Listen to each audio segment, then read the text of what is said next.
Scotch o'clock, Frank. Scotch o'clock. After another lockdown.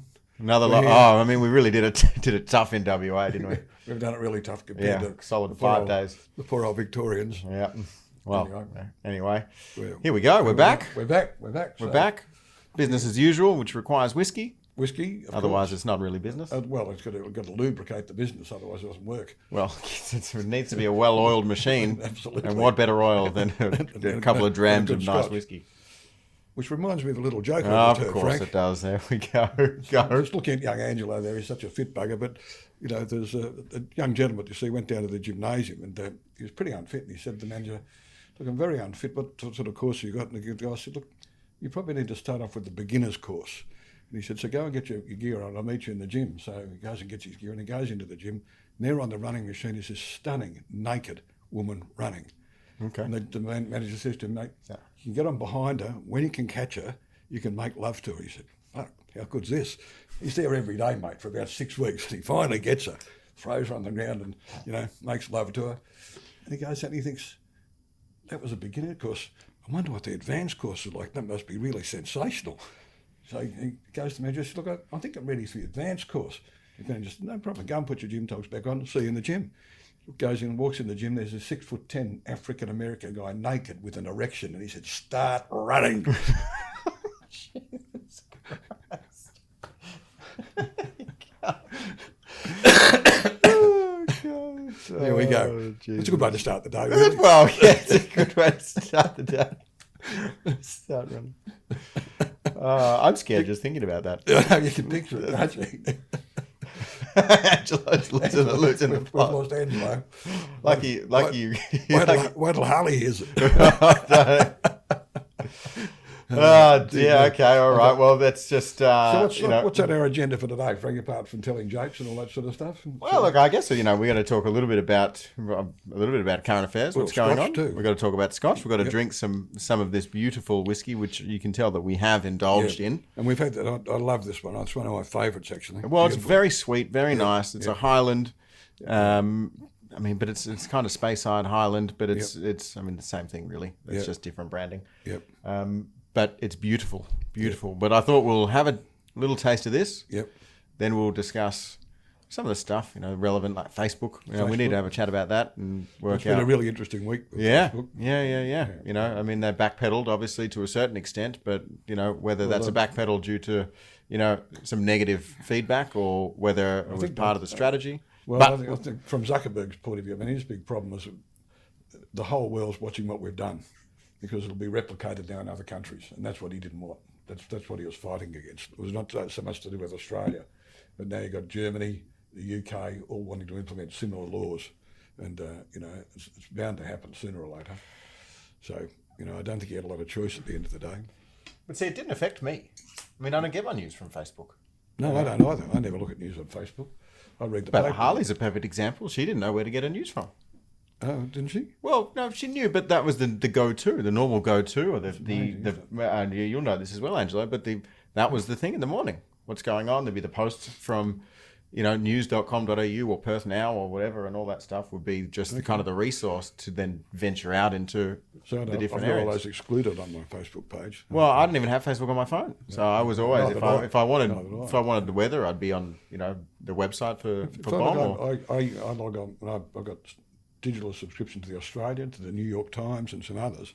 They're the ones I read. If you want to get news, that's really where you need to go. Well, I got HBR, Harvard Business Review. That's a subscription, which is really good. Right. Because you get some good journalism then. Yeah. Stuff, because you never know what's true on Facebook. That's the problem. You never know whether it's true or false. Yeah. Anyway. Yeah. Well, let's see. Here we go. So this is Tomatin. It's 14 years old. Yeah. A year in port casks, this one is. And nice. You can smell the sweetness already. Now, I heard or I watched a video on this, and one of the complaints about this, so tell me if you think this is true or not, was that whilst it's quite powerful and quite smooth being 14 years old, is it doesn't linger. It just disappears too fast. So you don't get that long-lasting flavour on the palate. That was the biggest complaint. Otherwise, everyone raves about it. Probably a bit correct. It sort of does go away reasonably quickly, but it's still a beautiful taste. Very nice. I see that so sweet and nice, isn't it? And that's the beautiful thing about Tomatin is they've got some really, really good, sweet, very Speyside / Highland style whiskies, and then they've got some really nice peated stuff as well. It's a really good distillery. Beautiful.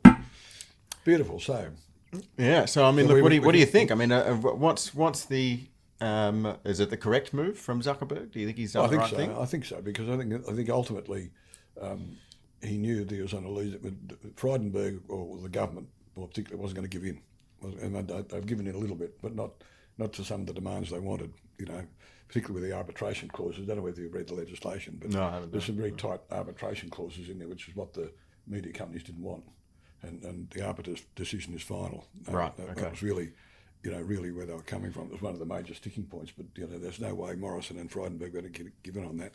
But I mean, someone's got to lose in this deal, right? Yeah. So who's it going to be? I mean, the deal in very general terms is that the big media outlets that have, or any media outlets really, that have struck a deal privately with Facebook, right, under and therefore can prove, that they're under control, don't now fall subject completely to this new legislation because they've got pre-existing contracts, and it might not be with Facebook, it might be a number of people paying them for their media, so therefore they fall outside. But the little guys, are they the ones that are going to get hit by this, that aren't doing deals directly with Facebook? Well, then Seven West Media have done a deal today.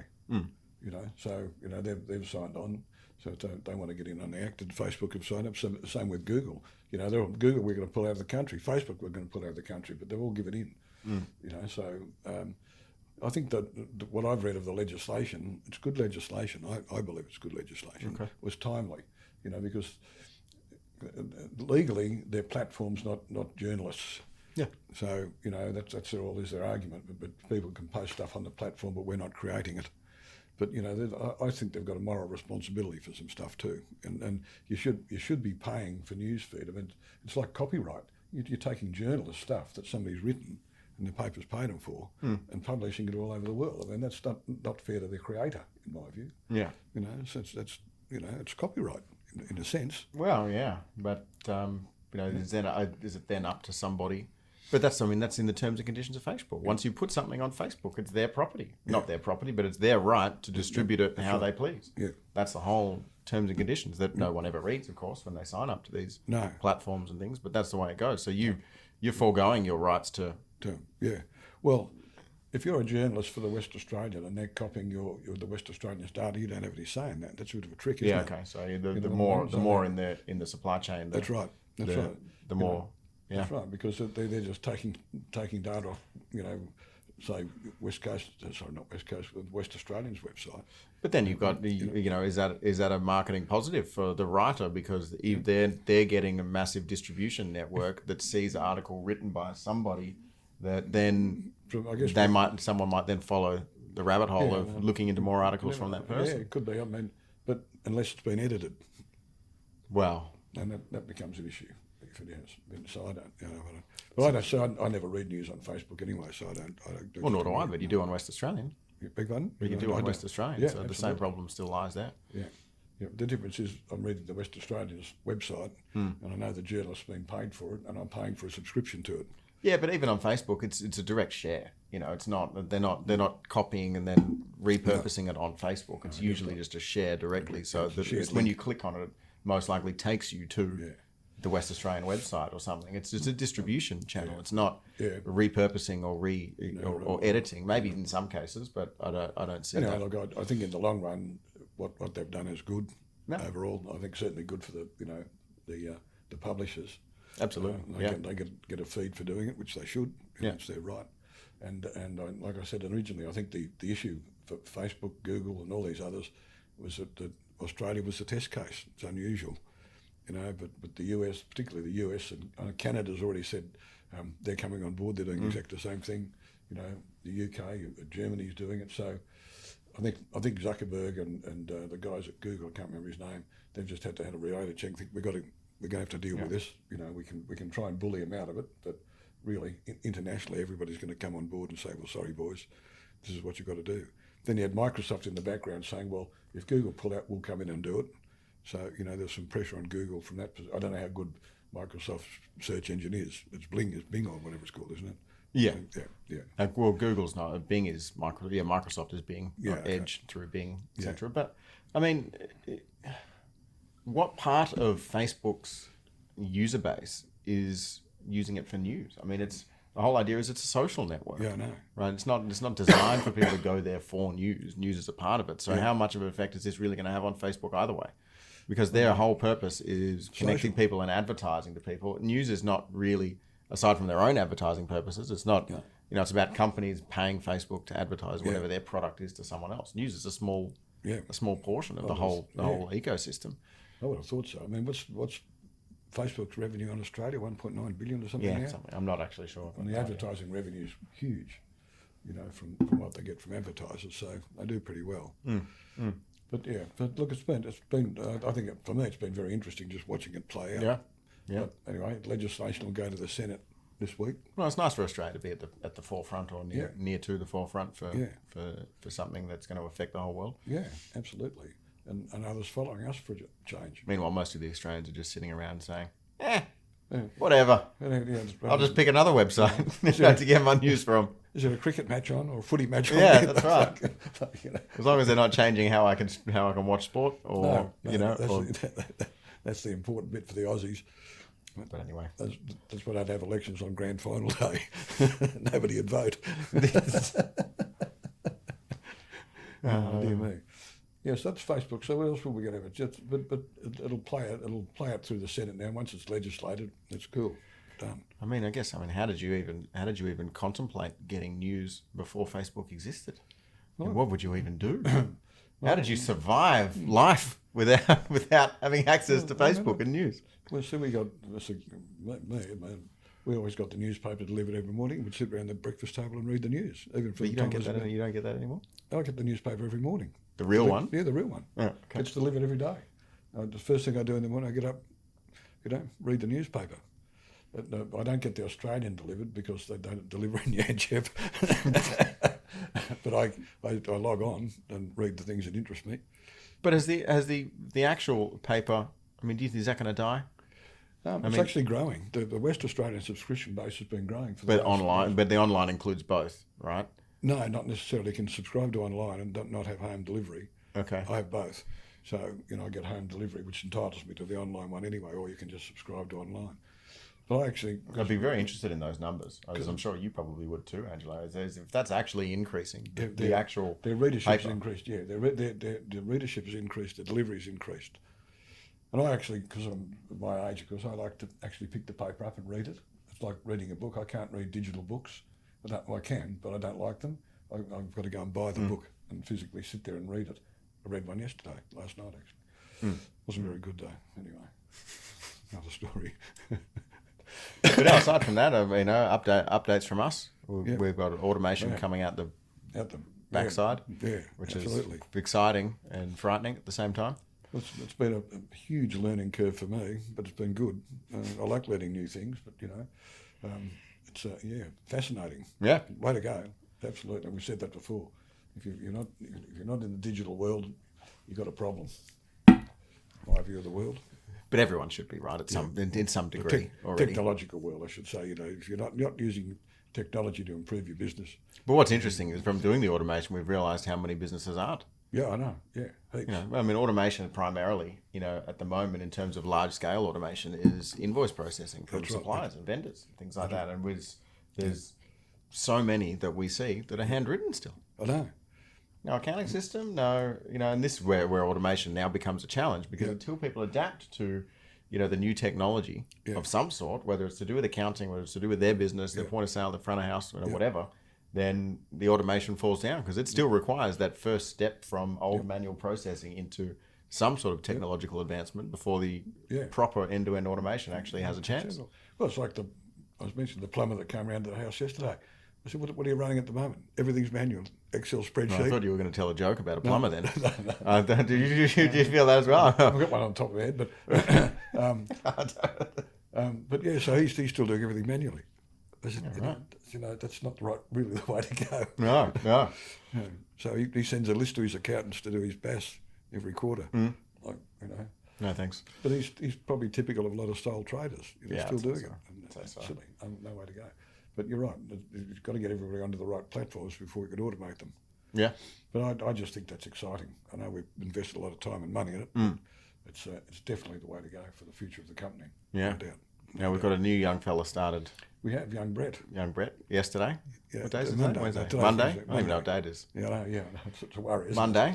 It? Yeah. So far, so good. He's been slightly frightened by Albert, slightly frightened by Angelo. Is that no? Because Albert's first question is, "Did you bring morning tea?" Hello. Yeah, that's right. Of course, Hayden's very excited. He's no longer the newest member, so he's not victim to all of the attacks. No, so he's an old soul now. Yeah, a few months. So we won't send him out for a left-handed screwdriver. Well, we haven't thought of the appropriate way to I guess initiate Brett into the company. It was a lot easier when I was running mechanics. Yeah, well, left-handed screwdriver not relevant to an accounting firm. firm. Go down to the Repco store and buy a long wait for a Volkswagen. But you knew about that one, didn't you? Yeah, the long wait. Yeah, sitting there for 20 minutes. If now you had a long wait, you can go home. You didn't get it. Actually, I didn't know.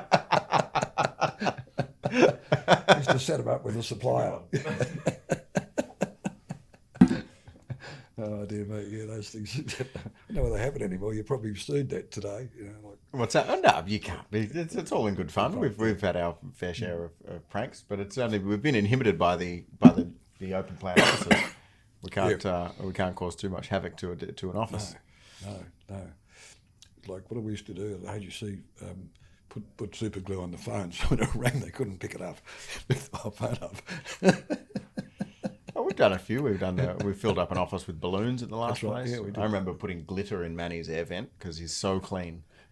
So we put glitter in when he was on holiday. So when he turned the aircon on in the morning, it would just glitter bomb the whole office. He's the only bloke I know that puts his keyboard and his mouse in his drawer when he goes home at night. But it looks so good. So unlike the cohesion desks, I mean, it looks like there's been a small earthquake in the middle of the office. Excuse me. Yeah, so it's been an interesting year. The automation is kicking off. Young Brett is a new addition to the automation team, so that's sort of he's qualified for that stuff, whereas exactly you and I aren't, but we've learnt the hard way. Yeah. So look, I mean, obviously we've got plenty of resources available for the higher level coding and building and writing of software, but it's we're looking forward. We've got some other people coming on board shortly, we think. So expand again, which is good. I like that. Yeah, absolutely. Absolutely positive stuff, really, at the end of the day. Yeah, and look, and that's really, it's just been such an interesting year and a bit for everybody. So much growth in WA.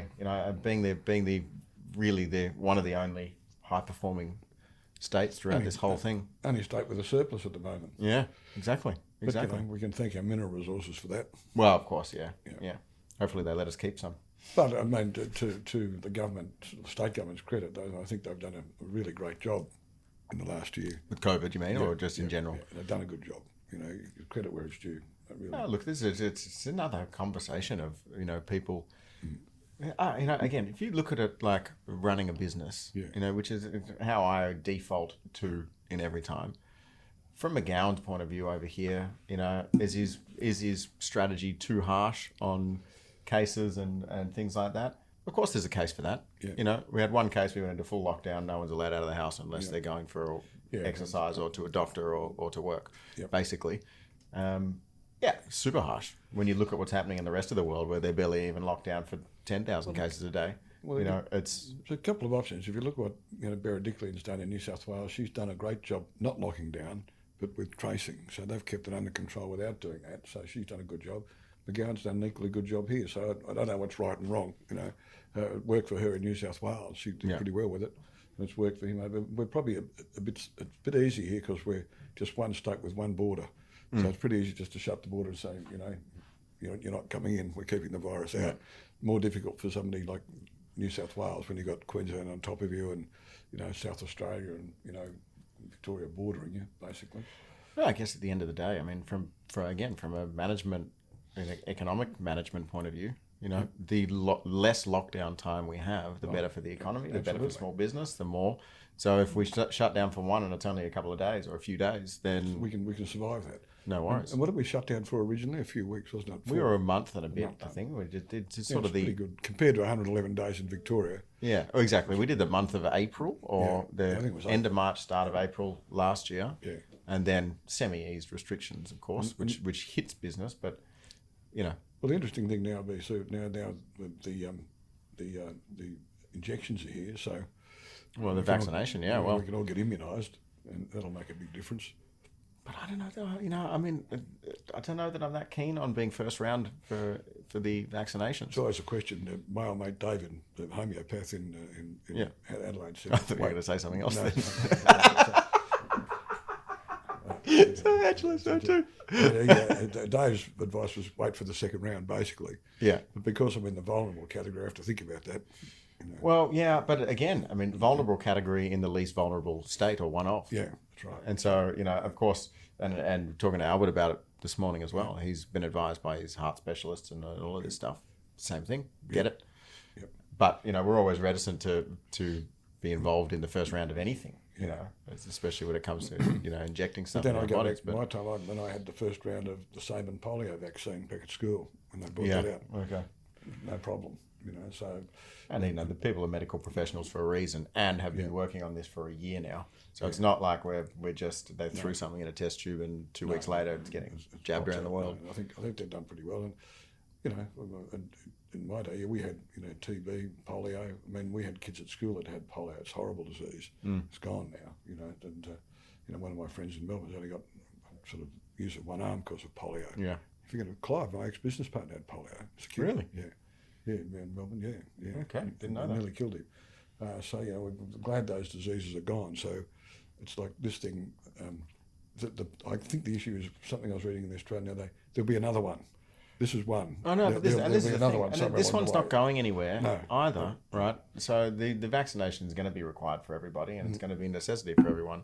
And eventually they'll get one that either prevents it from spreading, prevents it from causing, you know, long-term problems, or they'll come up with some solution that allows us to continue on. Yeah. But this is the argument that you know, the constant debate that we have at the moment is that if we're overpopulating the Earth is going to try to knock off a few of us. Yep, that's right.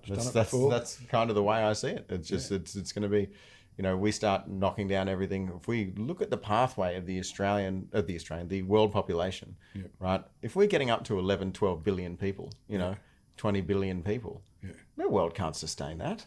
It can't. It just how can it? Yeah. With the space that we've got. No. It's just not possible, which means that something is going to happen where it's going to backfire. We've probably got the space, we just can't supply the food and the stuff to keep them sustained. That's the issue. Yeah, but we've got the space, but, you know, if we get rid of all the space, we lose the farming. That's right, yeah. Right? And we populate it with buildings and, it's just... Yeah, that's. And I think what's the world population? It's exponential now. It doubles every so many years. It's a bit of a worry. Yeah, and I think it's a serious problem. In fact, when you watch the most recent David Attenborough thing, it said the same thing. It said we've got to slow it down. If we don't slow it down, it's going to be a problem. Yeah, well, he's just got to ban sex. Well, I can't do that. No.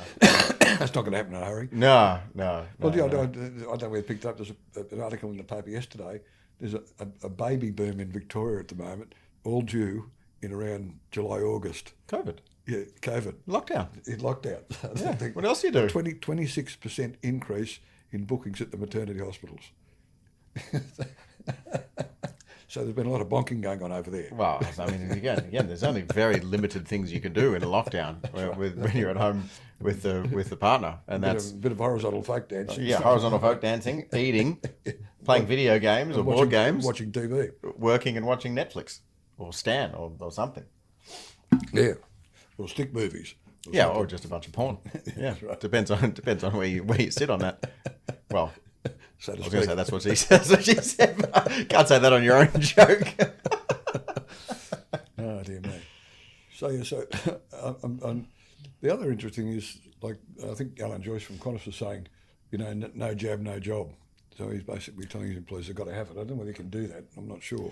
Well, I mean, everyone's going to have a policy at some point. Yeah. You know, if it's something that is seriously I mean, COVID obviously is serious, but if it's something that it can seriously kill people, and there's people within organisations that are in a highly vulnerable category, then there has to be a policy put in place by the company to prevent that risk. Otherwise, who's liable? Yeah, that's right. Exactly, if you got people in it that have got a lot of pre-existing conditions, that are more susceptible than someone else, and you don't put something in place, and then it comes through the office somehow. Yeah. We can't tell people what to do outside of the office, right? Which means that if someone is out there going and associating with people, traveling, doing things, even though they're doing their self-isolations or whatever's required of whatever state or whatever country's rules, that's still, people in their personal lives have the ability to affect what happens to everybody at the workplace. So we've got to have something in place. I'll talk. I'm going to have a chat to Russ about that to see what legally is the situation. Because I think there's some sense in that, saying, well, hang on, no jab, no job, or we want our people to be vaccinated. But it's like, the same thing. If you don't have the COVID, could be you don't have the COVID app, you can't come to work. No. But there's all kinds of different rules. I mean, obviously here in WA, we've got to use the Safe WA app or write down where we are. So there's tracking going at everywhere you visit. Well, I just use that all the time. It annoys me at times. If you walk into the plaza where the supermarket is, where I live, you've got to scan as you go and scan into Safeway or Woolworths, scan into the newsagent, you scan into the hairdresser. Yeah. You've got your phone out all the bloody time. Anyway, but it's probably good in terms of contact tracing. So. Oh, look, it's important. It's important. Right, so and the last round of incentives are about to finish. We got January, February, March. That's the end of JobKeeper. Yep. So it's going to expose a few people that have been riding the. I think there'll be some people riding the money train on the backs of the taxpayers and the government. There's an article in the paper this morning that a company that the ladies' fashion chain, Chic or whatever they call themselves. And they've been taking JobKeeper and they've been asked to give it back basically because a lot of people have volunteered it back too. Well, they have. Domino's have, Toyota have. Yeah. This crowd, they're making record profits, and they should give it. I mean, you can't do that. That's just wrong. That's just wrong. Yeah. There's $3.5 million in JobKeeper, and they didn't need it. And a lot of people are volunteering and should volunteer to give it back. Yeah. For sure. Yeah. In WA, most people needed it for the first part, but it's the second and third where people have really just continued on because they enjoyed the extra bit of cash flow and found a way to make it happen. That's why they asked their accountants, what should we do, just not raise invoices? Hello. Well, that doesn't work for 2 and 3, but there's certainly... you watch like I've said before, the ATL will be all over this down the track. They'll be watching basses. But there's so many businesses. Yeah. They can data match, they can report, they can do everything, and they should and will, and people may get caught, but it may take a few years. It'll take them time. Yeah. They'll get there. Yeah, for sure. Anyway. Well, that's probably about it. Probably about it. We probably need to get to the pub. Yeah, absolutely. Something too easy. All right. Righto, guys. See you next time. See you next time. Take care.